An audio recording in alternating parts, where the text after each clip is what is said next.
Hello everyone and welcome to another WitchWood card reviews. Today there's only 4 new cards for me to show you, including 2 new legendaries, so I'll get straight into it. So the first card we're going to look at today is called Amorous. It's a hunter legendary. It costs 10 mana, has 8 attack, 8 health, and is a dragon. And it has a battle cry of double the attack and health of all minions in your hand. So you're effectively just doubling the stats of every minion you have in your hand. So on the face of it, this card looks like one of the most powerful cards we've ever seen in Hearthstone. I mean, being able to do that has so many different possibilities. So for example, if you've got Leroy Jenkins in your hand, suddenly he's got 12 attack that you can play straight into your opponent's face. Doubling your Sarah's health to 24, for example, can be really powerful. It opens up lots of possibilities. The problem with this card though is, and why I think it's actually not a good card at all, is that it's in completely the wrong class. You play it for 10 mana. It doesn't have taunt, so it's a very, very slow card to play on that turn. All it does is buff minions that you may or may not have in your hand. Now, the minions in your hand as well can't be played until the next turn because it's 10 mana. And because you're Hunter class, at the moment anyway, most of the decks that Hunters play don't have many cards in their hand. Potentially Spell Hunter has a lot of cards in their hand at certain times, but of course they're not minions, so they can't get, Amorous doesn't even affect them. So I don't really see what the point of this card is at the moment. It is far too slow for Hunter. It could work quite well if you're playing with Deathstalker Rexxar and you're building lots of beasts and then you double them. But the thing is, when you're playing Rexxar, you usually use that card on the turn that you make it with your hero power. So it seems like it's in completely the wrong class, although it's probably in the right class, because if you were to put it in Priest, for example, it would just be completely broken and everyone would get really upset. So hopefully we'll be able to find some interesting ways to use this, maybe more cards to be released or in future expansions, but at the moment this is not a good card as far as I can see. It will be fun to try, and there will be instances where you can get some really cool things to go off, but not in a competitive manner, I don't think. Next up we have a really, really cool Priest card called Coffin Crasher. It's rare and it has 6 attack, 5 health and costs 6 mana. So those stats are pretty decent for a 6 mana card. And it has the Death Rattle, which can be really powerful, of summon a Death Rattle minion from your hand. So Priest, for example, has one of the best Death Rattle minions at the moment called Obsidian Statue. So if you play this for 6 mana, you can then get your 9 mana Obsidian Statue out onto the board for free. Now it feels like the card Possessed Lackey that Warlock has, where they play it on turn 5 and it can recruit a minion from your deck, so often they get a 9 mana Void Lord to come out. The differences here are, first of all, the Lackey stats are terrible, they're only 2/2 compared to the Coffin Crasher with is 6/5. However, it does recruit the minion from your deck, whereas this recruits it from your hand, so you do have to have that minion drawn already.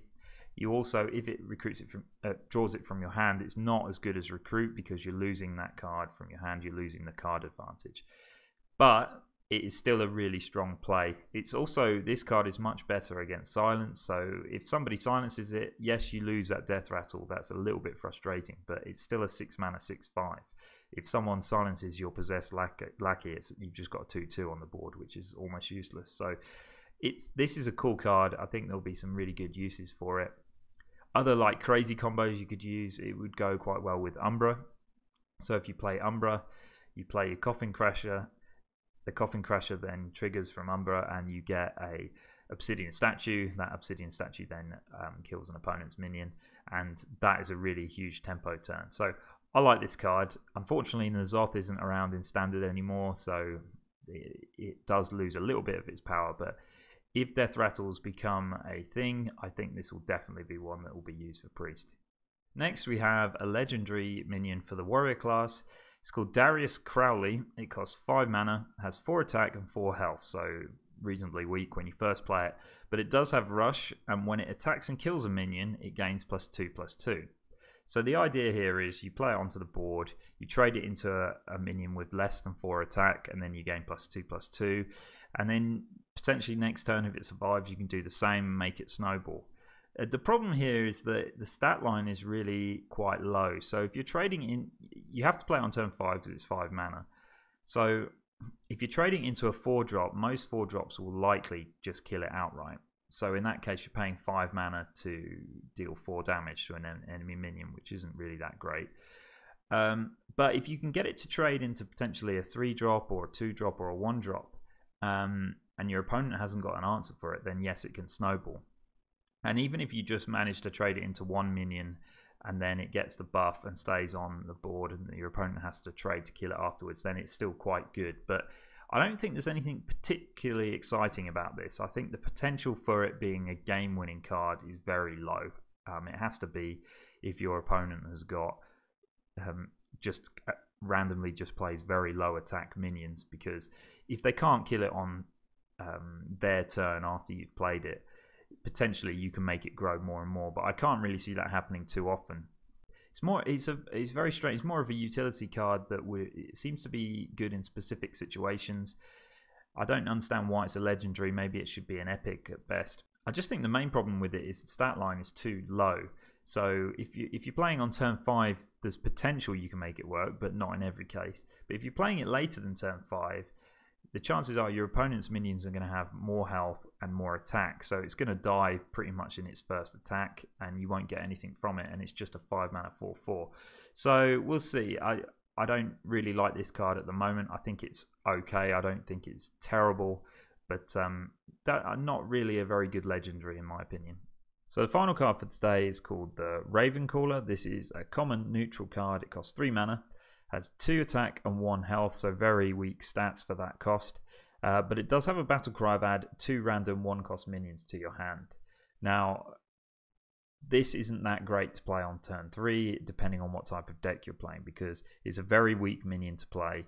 And the battle cry of adding 2 random 1-cost minions to your hand, I mean, that can be really bad. 1, because there are a lot of bad 1-drops, and 2, because even some of the good 1-drops aren't even that great, and you might not even want them because they're only 1-drops.